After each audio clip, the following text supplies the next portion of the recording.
তুমি আমার একটু এক্সপ্লেইন করে বলো না প্লিজ। গত 6 মাস ধরে লকডাউন, পড়ালেখা সব বন্ধ, বাসা থেকে বারবার বিয়ের প্রেশার দিচ্ছে। আমি বিয়ে করব না দেখে ভাইয়া আমার ফোনটাও নিয়ে গেছে।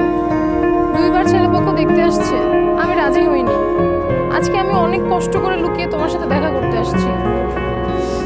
তুমি কি বলতেছো, বিয়ে হয়ে যাবে মানে?